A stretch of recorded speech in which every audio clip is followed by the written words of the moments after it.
मंगलम भगवान वीरो मंगलम गौतमो गणी मंगलम कुंद कुंदार्यो जैन धर्मोस्तु मंगलम सर्वमंगल मांगल्यम सर्वकल्याणकारकम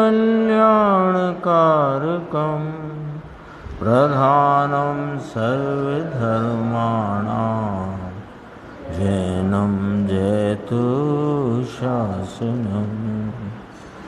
मैं नमो तीर्थनायक को, नमो ओंकार वाणी को, नमो उन कुंद प्रभु को जिन्होंने ओमकार धारण की। आहो उपकार जिनवर का, कुंद का दिव्य वाणी का, जिन कुंद ध्वनि दाता उन कहान स्वामी का। नमः समय साराय स्वानुभूत्या चकासते चित स्वभावाय भावाय सर्वभावांतरच्छिदे।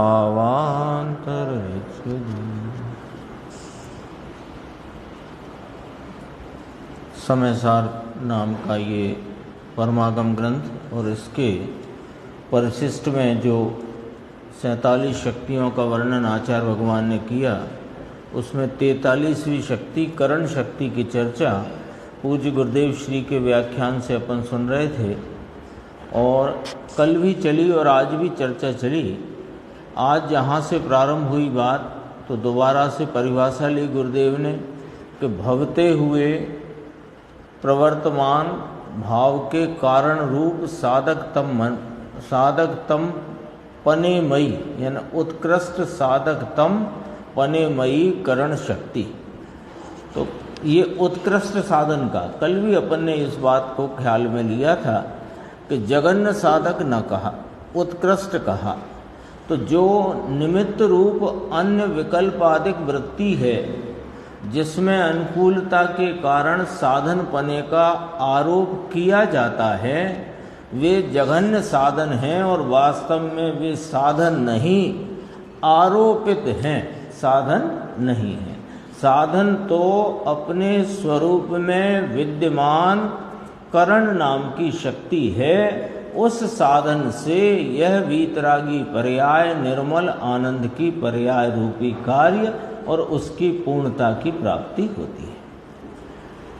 गुरुदेव ने पहले नरक की स्थिति का याद दिलाई, कहा कि पहले नरक की न्यूनतम स्थिति नाम आयु 10,000 वर्ष है और उत्कृष्ट एक सागरोपम है और वहाँ अनेक प्रकार की प्रतिकूलता।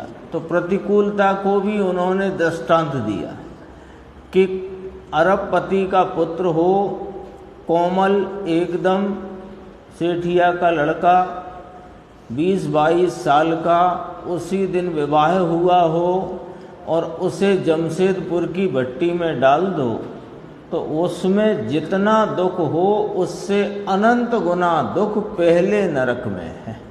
ये संयोगों की प्रतिकूलता या प्रतिकूल संयोगों में होते दुख का यहाँ पर अपने को परिबोध कराया, बोध कराया, ख्याल कराया। तब यहाँ कहते हैं, नीचे आना इसी में देखो, यहाँ तो कहते हैं कि तेरा परिभ्रमण मिटाना हो। ये नरक की प्रतिकूलताएं और स्वर्ग की अनुकूलता और उसके पश्चात फिर वही त्रियंच नरक आदि, ऐसा जो परिभ्रमण है, ये तुम्हें यदि मिटाना हो तो दुख मिटाना हो तो सुख के साधन रूपी कार्य करो। यानी जिस कार्य में सुख की प्राप्ति हो ऐसा कार्य करो, ये कहते हैं। तो सुख की प्राप्ति हो ऐसा कार्य, उसका साधन क्या? बात यहां आई कि सुख की प्राप्ति हो ऐसा जो कार्य, उसका साधन क्या? तो कहते हैं प्रभु भगवान तेरे अंदर करण नाम की शक्ति पड़ी है, वो साधन तेरे अंदर ही मौजूद है, विद्यमान है, वह सुख का साधन है। तुम यदि अपनी पर्याय में वर्तते हुए दुखों से परिमुक्त होना चाहते हो और परिणति में सुख और पूर्ण सुख प्राप्त करना चाहते हो तो वह कार्य करो। तो ऐसा है ना, प्यास लगी है तीव्र, तो प्यास लगी है तो प्यास बुझाने का कार्य करो। पहला पॉइंट तो ये आएगा, प्यास है तो प्यास बुझाने का कार्य करो। तो प्यास बुझाने का कार्य करो, पहला पॉइंट। तो उसका साधन क्या? कि तेरे हाथ में ये जल से भरा हुआ बर्तन है तो ग्रहण करो, यही हुआ ना। तो तेरी परिणति में अनादि से एकांत दुख की धारा चली आई है। उस दुख से यदि तुमको दुख लगता है तो उस दुख के मिटाने रूप सुख की प्राप्ति का कार्य करो, पहला पॉइंट। तो सुख की प्राप्ति के कार्य का साधन क्या? कि तेरे अंदर ही करण नाम साधन अर्थात उत्कृष्ट साधक तमपने मई करण शक्ति विद्यमान है। सुख का साधन भैया कोई दया दान व्रत, वह सुख का साधन नहीं है। ये तो निर्णय तो करो हैं? दुख लगना चाहिए और इनमें से सुख आता नहीं, आ सकता नहीं, आ ही नहीं सकता। क्यों? कि जो स्वयं दुख रूप हैं, दुख के कारण रूप हैं, विपरीत हैं, मलिन हैं, उनमें से सुख कैसे मिलेगा? है ना। जैसे नमक है, नमक है वह खारेपन रूप है, खारेपन का कारण है, मिठास से विपरीत है। अब नमक से सुख, वो मिठास कैसे मिले? ये बात तो ख्याल में आती कि नहीं आती? तो अपने पास अपने सुख की प्राप्ति के साधन रूप करण नाम की शक्ति त्रिकाल विद्यमान है और परिणति में जो दया दान व्रत पूजा भक्ति का परिणाम है वह परिणाम है। ये त्रिकाल करण नाम की शक्ति है और परिणति में दया दान पूजा व्रत भक्ति का परिणाम है। अब निर्णय तो करो कि सुख का साधन करण नाम की शक्ति है और उस शक्ति के धरने वाले शक्तिवान के आलम्बन में सुख है या कि दया दान व्रत पूजा भक्ति में सुख है। तो आप कह सकते हो कि जब हम घर के व्यापार के सब्जी भाजी खरीदने के जो क्लेश रूप भाव हैं उनके मुकाबले तो, उनके सामने तो हमको ये दया दान व्रत पूजा भक्ति में थोड़ी शांति मिलती है, कह सकते हो। तो हम कहते हैं कि थोड़ी शांति मिलती है कि असली शांति मिलती है। अब विचार तो करके निर्णय करना है ना। थोड़ी शांति मिलती है कि असली शांति मिलती है? थोड़ी मिलती है यानी वहाँ जो बहुत अशांति थी, घर गृहस्थी व्यापार बाजार वहाँ जो अधिक अशांति थी वो अधिक अशांति कम हुई तो तुमने उसे थोड़ी शांति मान लिया। तो आप कैसे कहते हो कि उसमें शांति नहीं? कि हम तो इसलिए कहते हैं कि सर्वज्ञ भगवान और आचार्य परमात्मा फरमाते हैं कि राग का छोटे में छोटा अंश, भले वह दया दान पूजा व्रत भक्ति रूप हो, वह आश्रव है।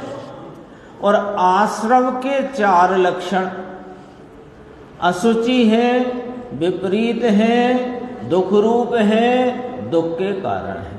तो इतनी बात तो मोटी बुद्धि में भी समझ में आती है कि जो दुख का दुख रूप और दुख का कारण है उसमें से सुख कैसे आएगा। इतनी बात तो छोटे बच्चे को भी समझ में आती है कि मेरे दूध में नमक ना डाल देना। क्यों? कि नमक मिठास का कारण ही नहीं। इतनी बात तो बच्चे को भी समझ आती है ना। तो इतनी सीधी सच्ची बात है। तो यहाँ फरमाते हैं कि सुख का साधन कोई दया दान व्रत वह सुख का साधन नहीं है, ऐसी बातें हैं।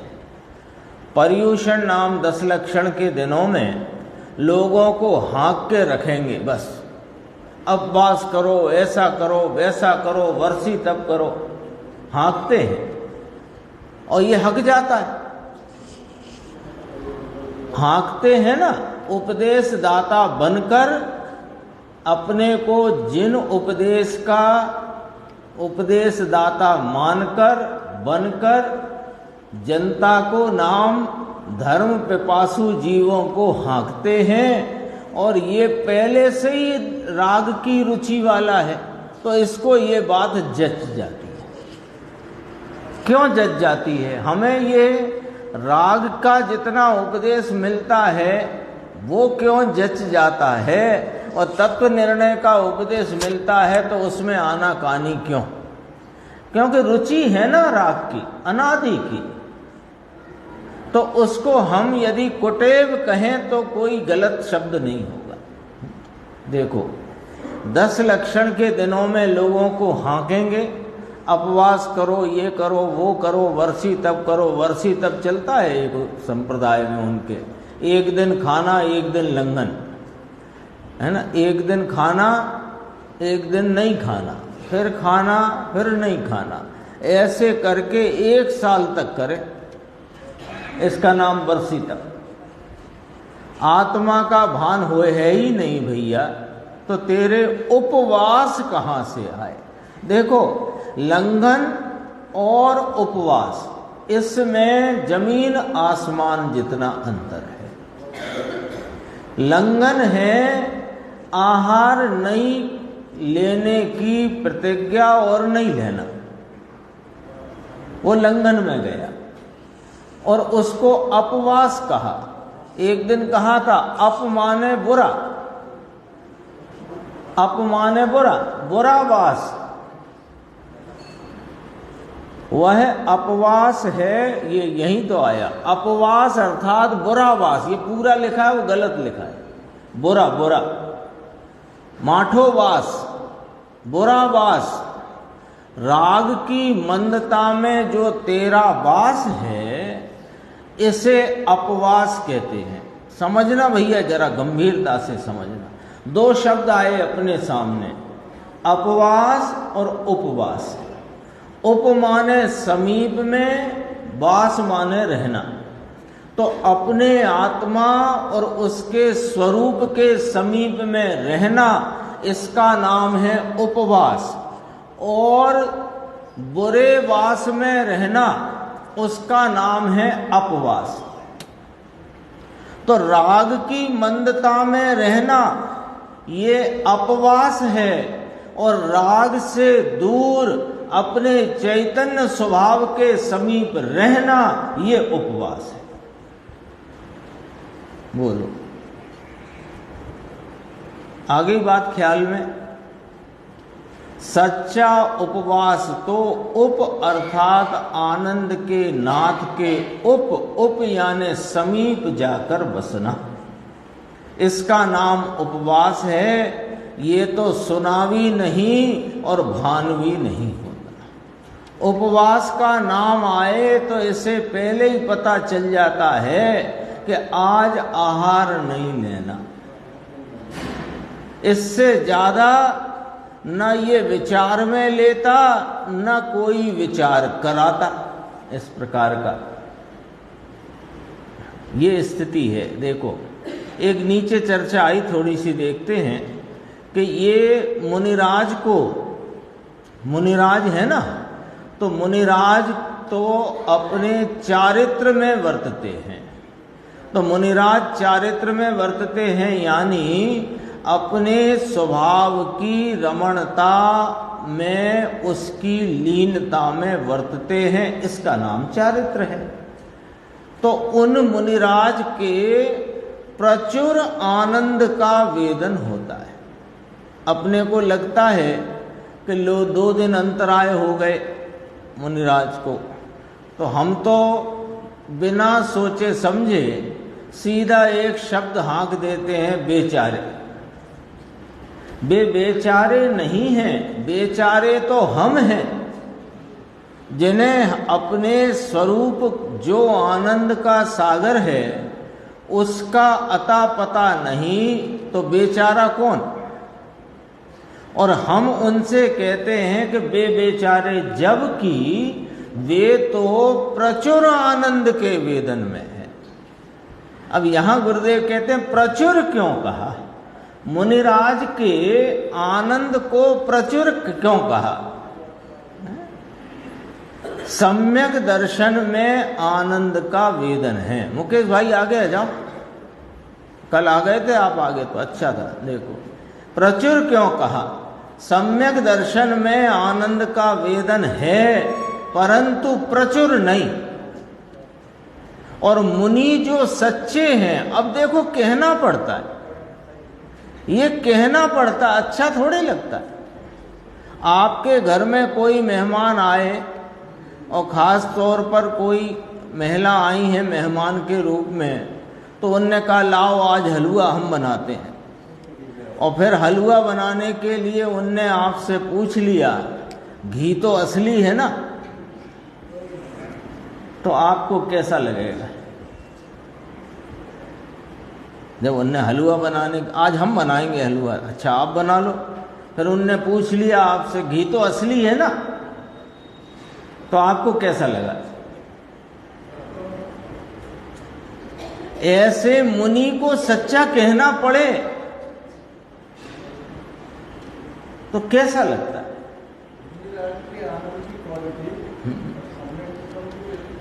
क्वालिटी बराबर एक सी, क्वांटिटी का फर्क है, क्वांटिटी का फर्क है। और दूसरे उनके आनंद की जो दशा है उसमें अंतराल बहुत अल्प है। और जगन्य साधक सम्यक दृष्टि अथवा श्रावक ग्रस्त को वह आनंद के दशा के भोग में अंतराल अधिक है। अविरति सम्यक दृष्टि से कम अंतराल श्रावक को, और मुनिराज को तो अल्प अंतराल है। हाँ, यानी पौनी सेकंड की तो जिनकी नींद गिनी। पौनी सेकंड क्यों, ये कौन सा गणित आया कि 7वें गुण स्थान की दशा आगम में जो इंगित की है वो आधे सेकंड के लगभग की है, और 7वां गुण स्थान शुद्ध उपयोग का वो आधे सेकंड का, तो 6वां गुण स्थान उस 7वें गुण स्थान के दुगने से दुगना नहीं हो सकता, दुगने से कम रहता है। यदि दुगना हो जाए तो गुण स्थान गिर जाए, तो आधे से दुगना एक, तो एक से कम पौन, ऐसे करके वो पौन सेकंड का बहुत बारीक नैनो सेकंड की उसमें गणना नहीं है, सीधी सीधी मोटी बात समझने के लिए है। और हमें कौन सा वहां मीटर लगा के बैठना है, समझना है बस। देखो, मुनि जो सच्चे हैं कैसा लगता है मुकेश जी ऐसा कहने में? सच्चे मुनि। अरे मुनिराज तो चलते फिरते सिद्ध हैं, जो केवल ज्ञान की तलहटी है। ये सब शब्द गुरुदेव श्री के, केवल ज्ञान की तलहटी हैं, चलते फिरते सिद्ध हैं। 5 भगवान जो जिन शासन में जिन्हें भगवान कहते हैं, 5 परमेष्टि, उनमें वे शामिल हैं। उन्हें सच्चे कहना या सच्चे का लेवल लगाना, दरअसल में ये वाली बात अच्छी तो नहीं है, लेकिन प्रचलन के अनुसार कहना जरूरी है। जैसे कि पहले का जमाना याद करो, आज से 60, 70, 80 वर्ष पुराना, तो वो घी में कोई को प्रश्न ही नहीं उठता था कि डालडा है कि घी है।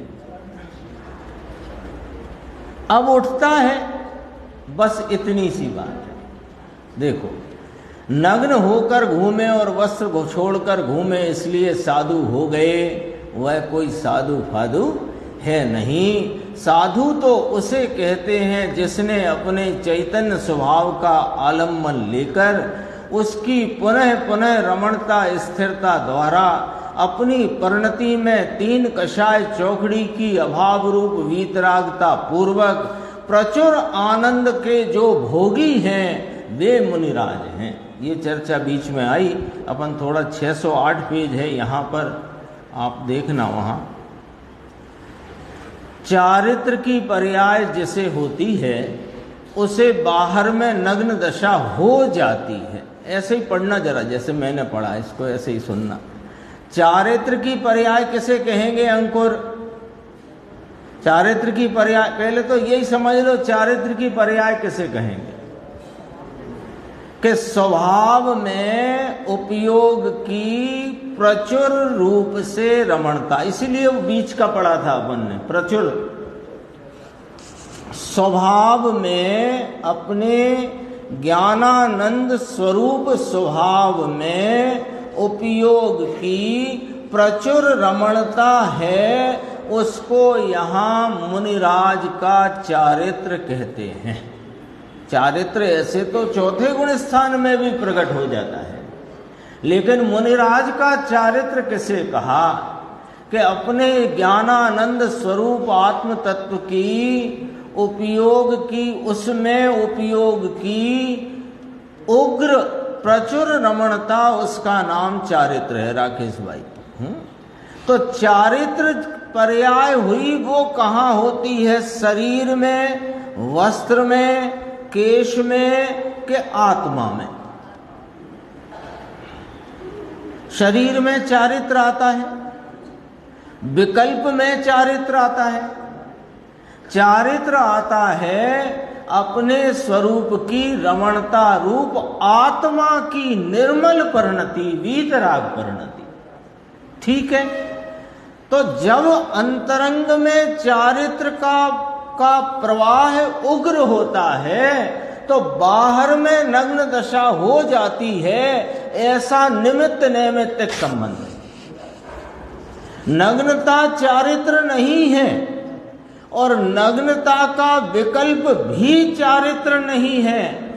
अपने राग से नग्न परिणति का नाम, उसका नाम चारित्र है। वीतराग परिणति को भी नग्न परिणति कहा, राग से नग्न। राग आडंबर है, उस आडंबर से रहित जो प्रचुर स्वस्वरूप संवेदन की परिणति वीतरागी, उसका नाम चारित्र है। चारित्र कह दो कि मुनि कह दो, एक ही बात है।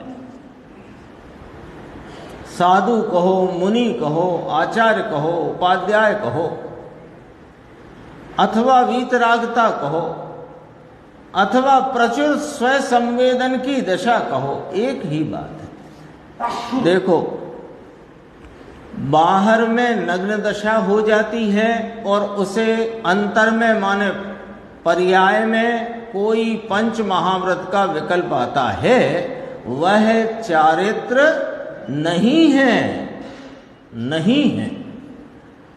चारित्र तो अंदर में वीतरागी आनंद की रमणता होना, इसका नाम चारित्र है। यहाँ एक प्रसंग याद आता है, पहले भी बात करी थी, आज फिर कर देते हैं। वो पंचकल्याणक में प्रसंग होता है ना, देवों और राजाओं की लड़ाई, मनुष्यों की और देवों की लड़ाई का एक प्रसंग होता है दीक्षा कल्याणक के दिन, पालकी उठाने के संदर्भ से। बड़ी लंबी रूपक होता है उसमें। तो उसमें मनुष्यों द्वारा या मनुष्य राजाओं द्वारा ये तर्क दिया जाता, विद्याधर राजा होते ना, उनके द्वारा ये तर्क दिया जाता है कि हम में संयम धारण करने की शक्ति है, इसलिए इस संयम के पर्व रूपी दीक्षा कल्याणक की पालकी पहले हम उठाएंगे। और वो बात स्वधर्म इंद्र स्वीकार भी कर लेते हैं। तो वहां संयम धारण करने की शक्ति जो कही मनुष्यों की, वह नग्नता और 5 महाव्रत की बात नहीं कह रहे हैं, समझना जरा। वो तो होती है नग्नता, और बाहर में नग्नता और पर्याय में 5 महाव्रत का विकल्प वो तो होता है। वहां विद्याधर राजा ये कह रहे हैं कि हमारे में अभी पर्यायगत योग्यता ऐसी है कि हम 3 कषाय चौकड़ी की अभाव रूप प्रचुर स्वयं संवेदन दशा को अपनी परिणति में प्रकट कर सकते हैं, और तुम्हारी इस इंद्रादिक देवादिक पर्याय में ऐसी पर्यायगत योग्यता नहीं है कि तुम 3 कषाय चौकड़ी की अभाव रूप दशा को प्राप्त हो सको। उसका अर्थ ये है पूरा, लेकिन वो रूपक में इतना स्पष्ट आता नहीं। उसमें संयम की बात कहते हैं, और जितनी हजारों की भीड़ पंडाल में है उसमें से अधिकांश यही समझते हैं कि वस्त्र त्याग नहीं कर सकते इंद्रादि, है ना, खड़े खड़े आहार लेना। अब इंद्र को तो वैसे ही कंठ में अमृत झरता है, आहार का काम नहीं, फिर खड़े खड़े आहार लेना कैसे पालेंगे ये? आहार लेते ही नहीं। अरे भैया शांति से जरा समझो बात को। वो खड़े खड़े आहार लेने का बाहर में जो परिणमन और अंतरंग में विकल्प है वो भी पर्यायगत योग्यता से। खूब समझने की बातें हैं। ये चारित्र, इसका नाम चारित्र तो अंदर में वीतरागी आनंद की रमणता होना, इसका नाम चारित्र है। इस चारित्र का कारण कौन है? अपना पॉइंट यहां आ गया 43वीं शक्ति कि इस चारित्र का जो अंतरंग में स्वरूप की रमणता रूप 3 कषाय की अभाव रूप वीतरागता, प्रचुर स्वयं संवेदन की धारा, इस चारित्र का कारण कौन है? अपन विचार करते हैं। गुरुदेव और आचार्य भगवंतों ने तो कहा ही है कि क्या जो मुनिराज ने 5 महाव्रत अंगीकार किए हैं क्या बेकारण है?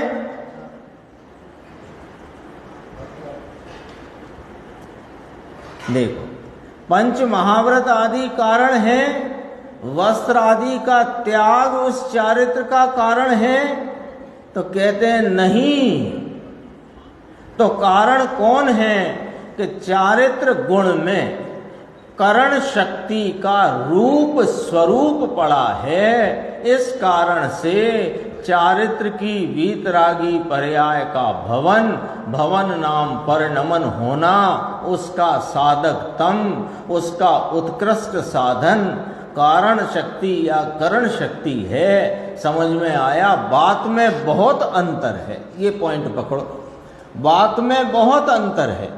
क्या अंतर है? कि तुम जो आरोपित चारित्र है उसे चारित्र मानते हो, और जो असली चारित्र है उसके बारे में जानते भी नहीं हो। बहुत अंतर है। थोड़ी सी चर्चा और आगे अपन देखते हैं। ये तो चर्चा ख्याल में है। सबके गुण अकेला परिणमता नहीं, द्रव्य साथ में परिणमता है, पूरा द्रव्य एक साथ परिणमता है। इसलिए साधक नाम की शक्ति अकेली भिन्न होकर परिणमती है, ऐसा नहीं है। क्या कहते हैं इसमें? एक एक बात में अंतर माने जो उसमें अंतर की गहराई है, फर्क में है, वो समझना चाहिए।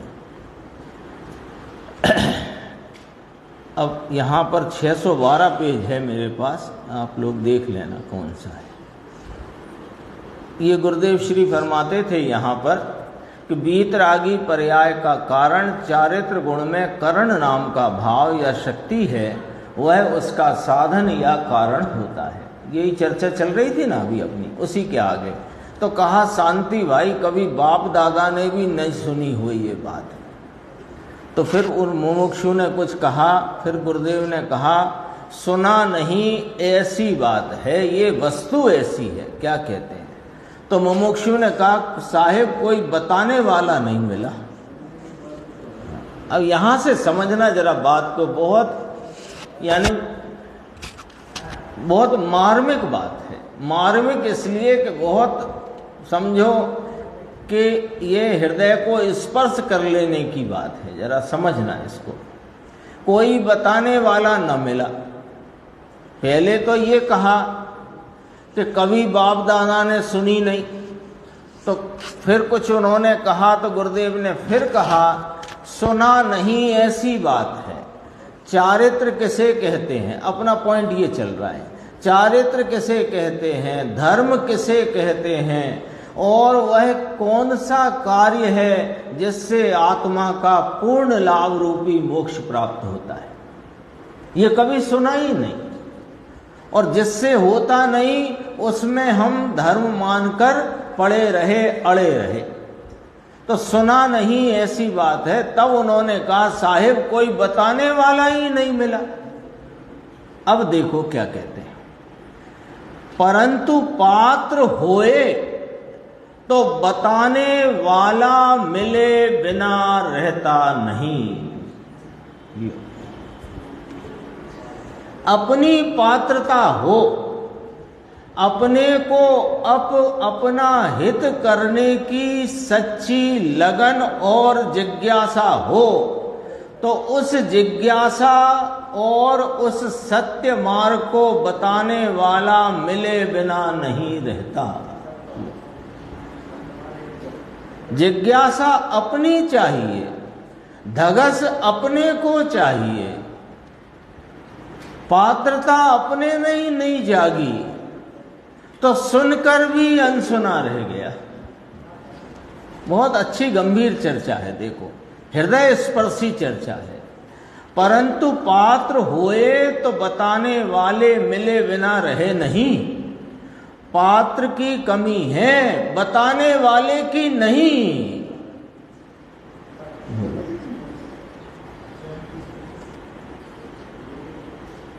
शास्त्र जिनवाणी जितनी है इतनी पर्याप्त है तुमको तुम्हारा परिचय कराने के लिए,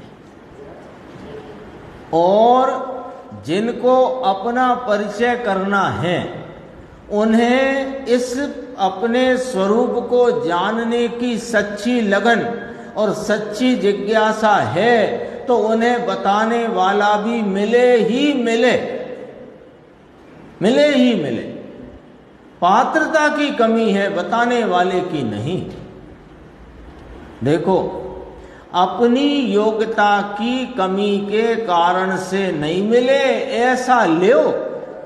तुम कह रहे हो कि कोई बताने वाला नहीं मिला, तो ना, तुम्हारी अपनी उस प्रकार की पात्रता रूपी योग्यता की कमी रही, इसलिए नहीं मिला ऐसा लो।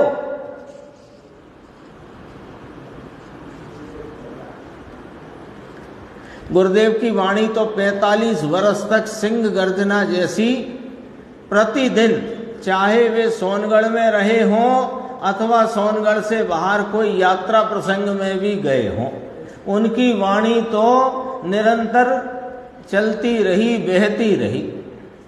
लेकिन अभी भी लाखों हैं, करोड़ों हैं जिनमें पात्रता ही नहीं, तो वे सुने काहे को। और 45 वर्ष तो तब गूंजी जब वे थे, और 45 ही वर्ष फिर होने आए तब भी गूंज रही है। पात्र हो तो बताने वाला न मिले, ऐसा होता नहीं। देखो बात एकदम गजब की है। मिला तो अनंत बार है भैया, प्रभु के पास सुना है। तीर्थंकर के समव शरण में जाकर हम में से प्रत्येक जीव ने कईयों बार, अनेक बार, अनंत बार सुना है। फिर क्यों कहते हो क्यों नहीं पाया? अरे अपनी पात्रता नहीं है इसलिए पाकर भी नहीं पाया, सुनकर भी नहीं सुना। ये पात्रता अपने से प्रकट होती है, पर के कारण से नहीं। पॉइंट नोट किया जाए, पात्रता अपने से प्रकट होती है, पर के कारण से नहीं। इसका अर्थ क्या कि कोई निमित्त मिलेगा तो मेरे में पात्रता जगेगी, झूठ बात है, बात झूठी है।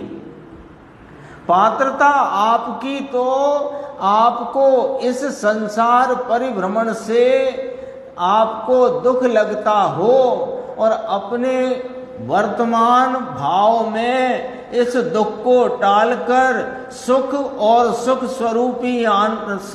स्वरूपी आत्मा की प्राप्ति का यदि अंदर में धगस है, जिज्ञासा है, लगन है, तो बताने वाले मिले बिना रहेगा नहीं।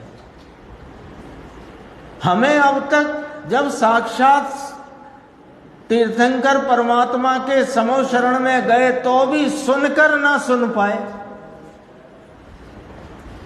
कदाचित वहां ऐसा ये प्रश्न तो कर बैठे कितने भव बाकी हैं, पर भव रहित भगवान क्या है ये न सुन पाए।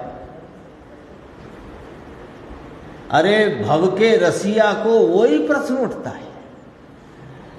भव का रसिया है ना, भव का रसिया माने पुण्य पाप का रसिया, रागादि का रसिया। इसको यही प्रश्न उठेगा कितने भव है। भव रहित भगवान क्या होता है ये प्रश्न नहीं उठता है। ये पात्रता का फर्क है, बस यही कहना था। देखो श्रीमद ने तो सम्यक दर्शन को ही पात्रता कहा। आता है ना, आचार्य अमृतचंद्र भगवान कहते हैं प्रथम तू आत्मा को जान।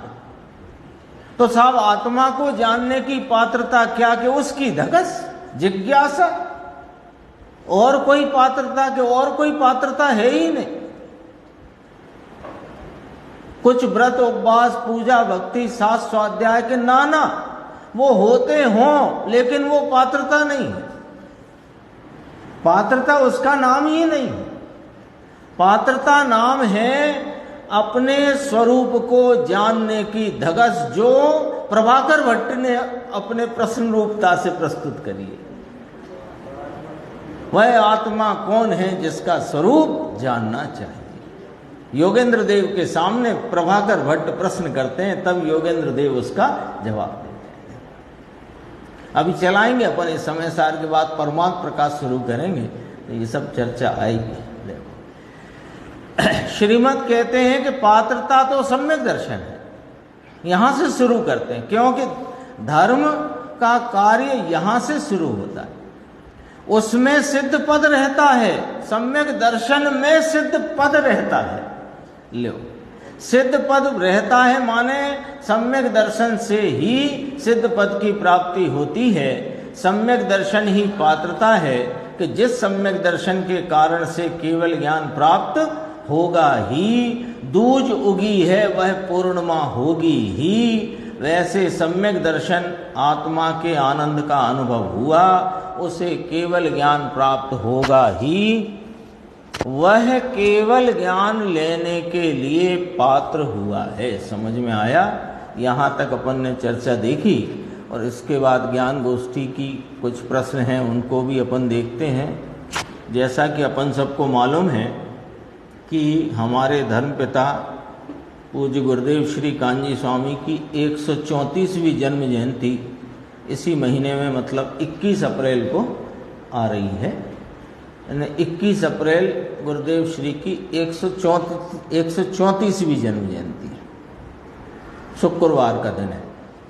और एक विशेष संयोग कुछ ऐसा बन गया, बीच में भी कभी बने होंगे, पर अभी भी वह संयोग बना है कि उनकी अंग्रेजी तिथि जन्म की 21 अप्रैल 1890 है, और इस बार वैशाख सुद 2 जो हिंदी से अपन सदैव उनकी जन्म जयंती मनाते आए हैं, वो भी 21 अप्रैल ये अपने 2023 को पड़ने वाली है।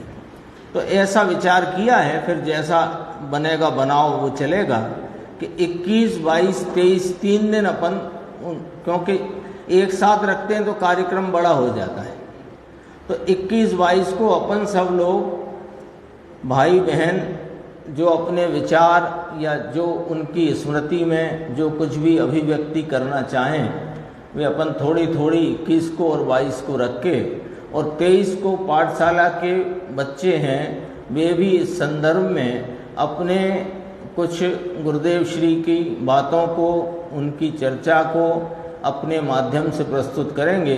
तो 23 तारीख को अपन वो कार्यक्रम, संडे है 23 को, वो रखेंगे, ऐसा विचार किया है। तो जो बनाओ बनेगा तो ठीक है। अपना प्रश्न है यहाँ पर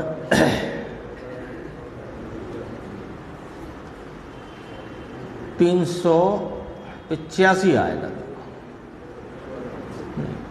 384 ये थोड़ा विषय है, 3-4 प्रश्नों में है, देखना जरा।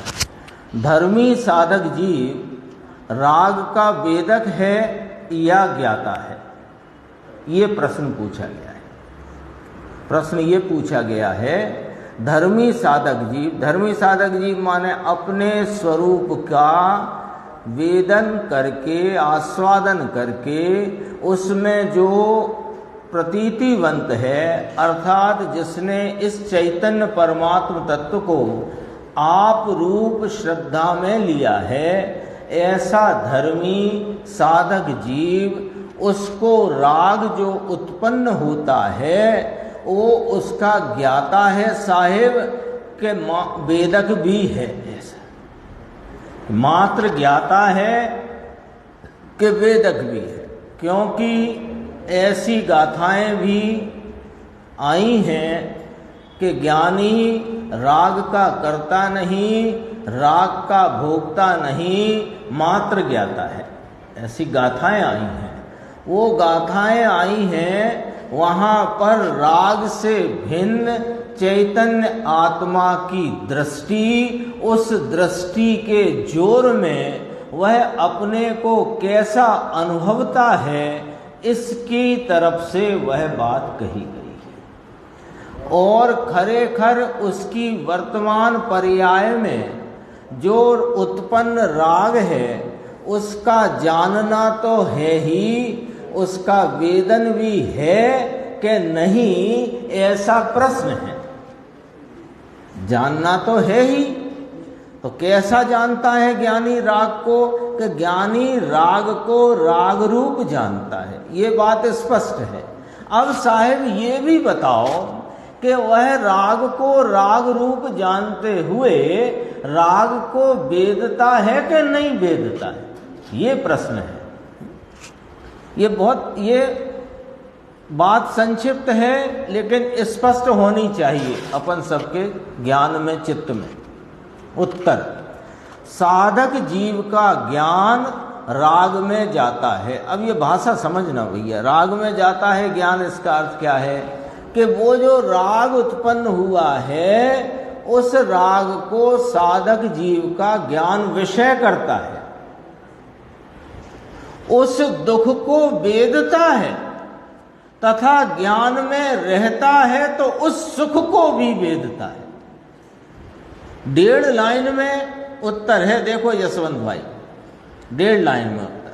साधक जीव का ज्ञान राग में जाता है, इतनी पंक्ति का अर्थ कि साधक जीव किसको कहा, ये अपन बात कर चुके। अपने स्वरूप का आस्वादिया और उस स्वरूप में आप रूपता का प्रतीतिवंत वह साधक जीव है। एक, उसका ज्ञान राग में जाता है, यानी उसका वर्तता हुआ ज्ञान राग को राग रूप विषय करता है, राग को राग रूप जानता है। पॉइंट नंबर 1 लिख लो, ज्ञानी अपनी परिणति में उत्पन्न राग को राग रूप जानता है। एक बात। अब प्रश्न था कि साहिब वेदता है कि नहीं, कि हाँ, उस समय राग जो कि आकुलता स्वरूप है, उस राग की उत्पत्ति काल में वह ज्ञानी साधक उस आकुलता नाम दुख को वेदता है। 2 पॉइंट हो गए। तीसरी बात, ज्ञान में रहता है, राग में नहीं रहता है। राग उत्पन्न हुआ है, परिणति में राग उत्पन्न हुआ है, राग से भिन्न अपने ज्ञान स्वरूप का भान है, प्रतीति है, आस्वादन है, तो अपने ज्ञान में रहता है, राग में नहीं रहता। इसलिए वहां स्वरूप की प्रतीति से उपजी हुई जो वीतरागता और सुख की धारा है, उसको भी वेदता है। आई बात समझ में? आई कि नहीं आई? जिनको प्रमाद था उनको आई कि नहीं आई पूछना पड़ेगा।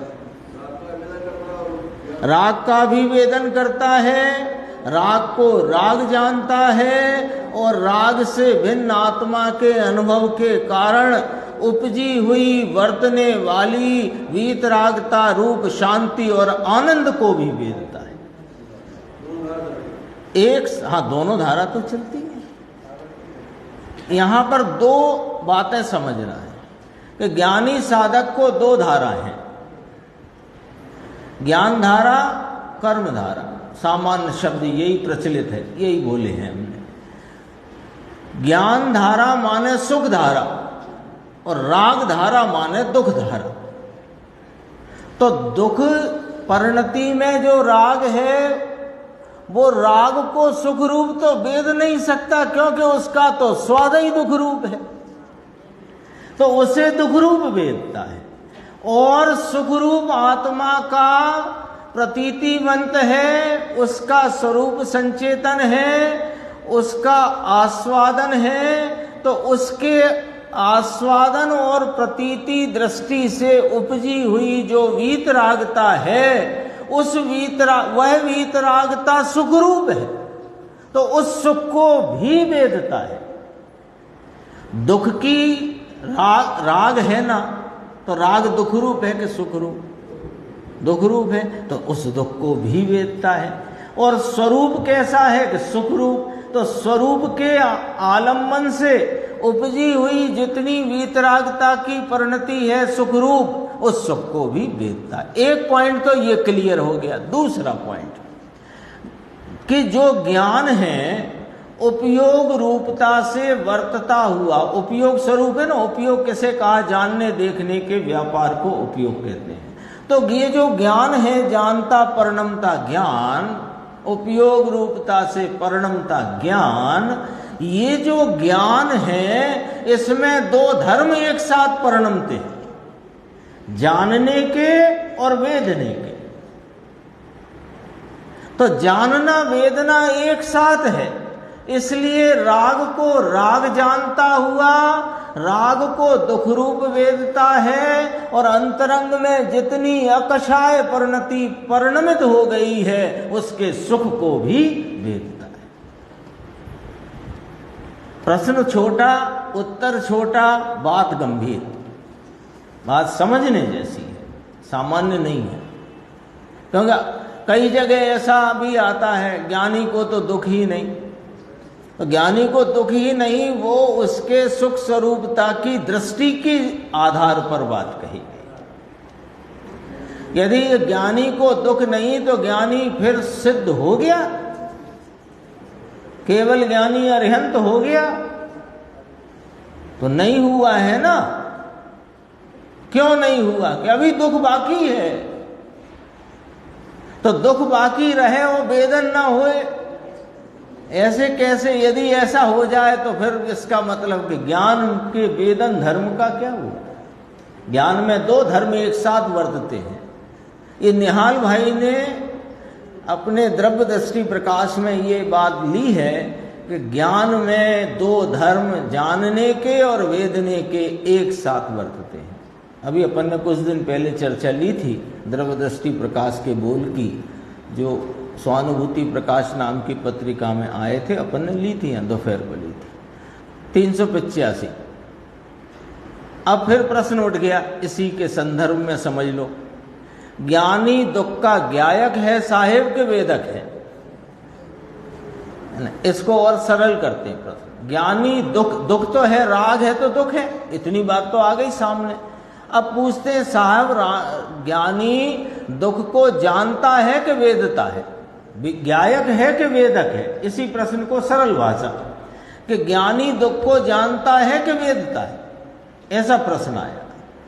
तो उत्तर, ज्ञानी को दुख जानने में भी आता है और वेदन भी होता है, एक साथ दोनों धर्म बरतते हैं, जो अभी अपन बात कर रहे हैं। जैसे आनंद का वेदन है, स्वरूप के आलम्बन से आनंद का वेदन है, उसी प्रकार जितना दुख है उतना दुख का भी वेदन है।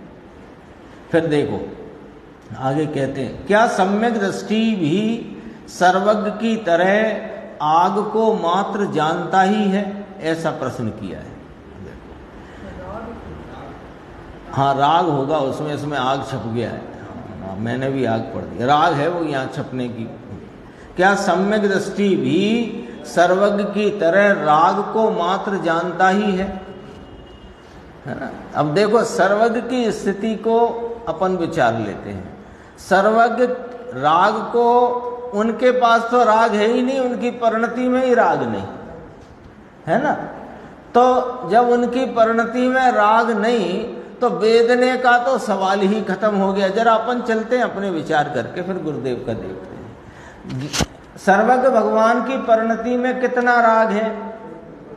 नहीं है। नहीं है तो वेदने का तो प्रश्न ही खत्म हो गया।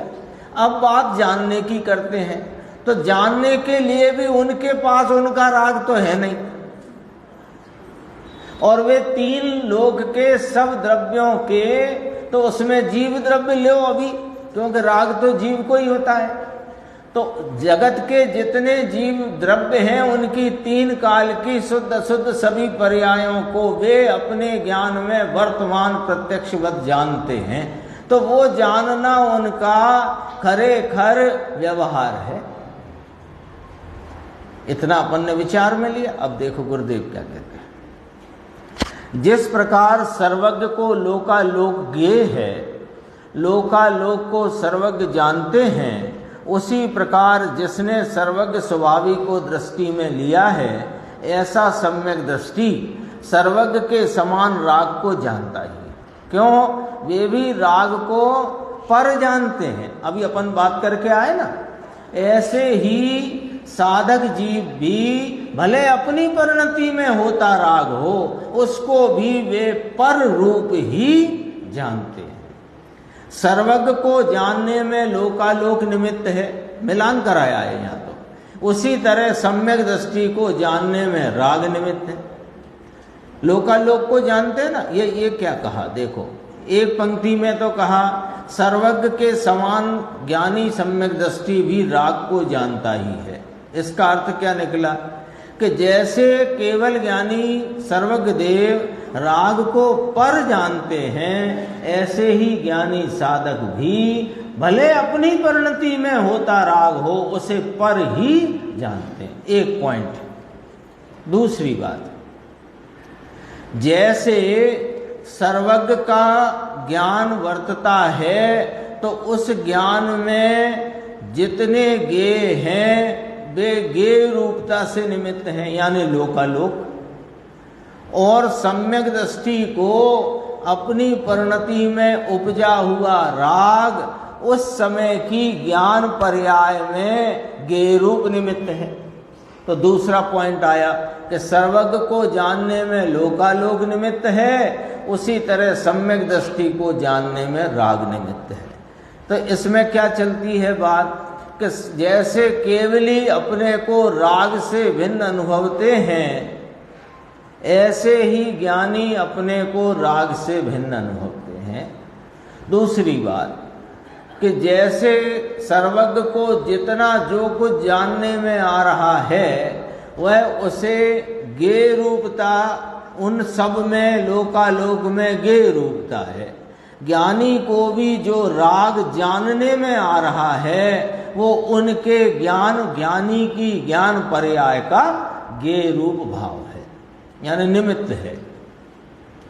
फिर तीसरी बात, सम्यक दृष्टि राग को करता नहीं है, किंतु लोकालोक के ज्ञाता सर्वज्ञ की तरह राग को जानता ही है। जैसे केवली परमात्मा राग को करते नहीं, मात्र जानते हैं, ऐसे सम्यक दृष्टि भी राग को करता नहीं, जानता ही है। मिलान कराया है। ऐसी वस्तु स्थिति है और ऐसे ही अंदर से आती है और अंदर से बैठती है। ये चर्चा आई है, ये किसके अंदर से आई है कि साधकों के हृदय के अंदर से आई है, सर्वज्ञ की परंपरा में आई है, और जिसको अपने स्वरूप की जिज्ञासा और अनुभव है उसे ये बात बैठती है। यह बात 3 काल 3 लोक में बदल जाए ऐसी नहीं है, और अन्य किसी प्रकार से भी वस्तु की सिद्धि हो सकती नहीं। यह तो अंदर से ही आई हुई वस्तु स्थिति है, उसका इसी प्रकार से निरूपण होता है, क्योंकि वस्तु की स्थिति ही ऐसी है। 387 प्रश्न है, पढ़ेंगे कल, बस बताते हैं, इसी विषय में है, इसी में। फिर पूछा गया है, ज्ञानी को तो दुख का वेदन होता ही नहीं है ना, तो इसमें कहा है कि जितना राग है उतना दुख है। अपन आगे की स्वाध्याय में